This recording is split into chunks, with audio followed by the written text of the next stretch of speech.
یہ کہتے ہیں کیا فرماتے ہیں علماء اکرام اس مسئلے کے بارے میں کہ اگر کسی انسان کو یہ بیماری ہو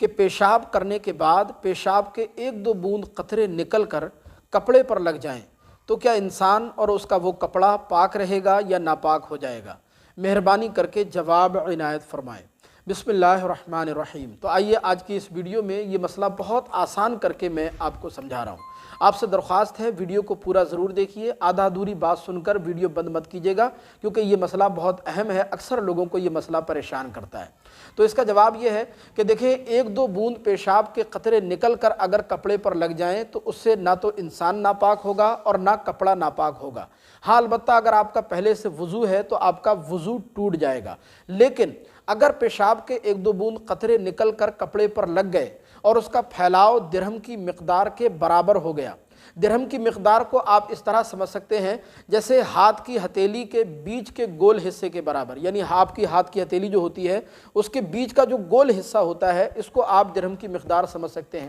یا اور آسانی کے لیے آپ یوں سمجھیں جیسے بڑا والا 2 کے نوٹ کا سکہ ہوتا ہے، اس کی مقدار کو بھی آپ درہم کی مقدار کے برابر سمجھ سکتے ہیں۔ تو اگر پیشاب کے قطرے آپ کے کپڑے پر لگے اور وہ درہم کی مقدار کے برابر اس کا پھیلاؤ ہو گیا تو ایسی صورت میں کپڑے کا وہ حصہ ناپاک ہو جائے گا۔ کپڑے کے اتنے حصے کو دھونا ضروری ہے، پورا کپڑا ناپاک نہیں ہوگا، صرف اتنا ہی حصہ ناپاک ہوگا، اتنے حصے کو آپ دھو لیں، اس کے بعد اس کو پہن کر آپ دوبارہ وضو بنا کر نماز پڑھ سکتے ہیں۔ اور اگر پیشاب کے قطرے کپڑے پر لگے لیکن اس کا پھیلاؤ درہم کی مقدار کے برابر نہیں ہوا بلکہ اس سے کم رہ گیا تو پھر اس کا دھونا سنت ہے۔ اگر بغیر دھوئے آپ نے نماز پڑھی تو نماز تو آپ کی ہو جائے گی البتہ، لیکن پھر بھی دھو لینا بہتر ہے۔ اور جس انسان کو یہ بیماری ہوتی ہے پیشاب کے قطروں والی، تو اس کے لیے بہتر یہ ہے کہ صبح کے وقت میں ایسا انسان چھہارا استعمال کیا کرے، چھہارا کھایا کرے، انشاءاللہ چند ہی روز میں یہ پرابلم آپ کی ختم ہو جائے گی۔ اور جب تک یہ پرابلم ختم نہ ہو تب تک ضروری ہے کہ استنجا کرتے وقت استبرا کیا جائے،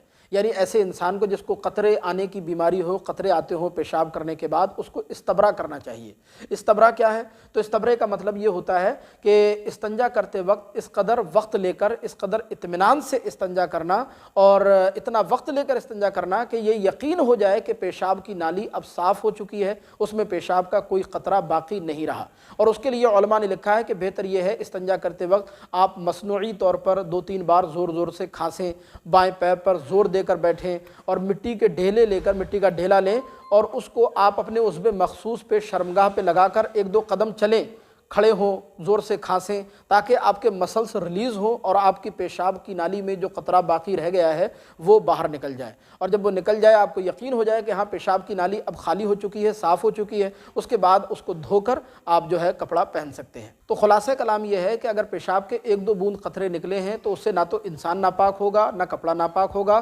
البتہ آپ کا وضو ہے تو وضو آپ کا ٹوٹ جائے گا، نماز پڑھنے کے لیے آپ کو دوبارہ نیا وضو بنانا ہوگا۔ اور اگر پیشاب کا قطرہ وہ درہم کی مقدار کے برابر پھیل گیا تو کپڑے کے اتنے حصے کو دھونا ضروری ہے، اور اگر درہم کی مقدار سے کم ہے تو اس کا دھونا سنت ہے، بغیر دھوئے بھی نماز ہو جائے گی لیکن خلاف سنت ہوگی، بہتر ہے دھو لیں۔ ثواب کی نیت سے اس کو آگے ضرور شیئر فرمائیے گا۔ مزید کوئی سوال آپ کے من میں ہو تو کمنٹ باکس میں ہمیں ضرور بتائیے گا۔ السلام علیکم ورحمۃ اللہ۔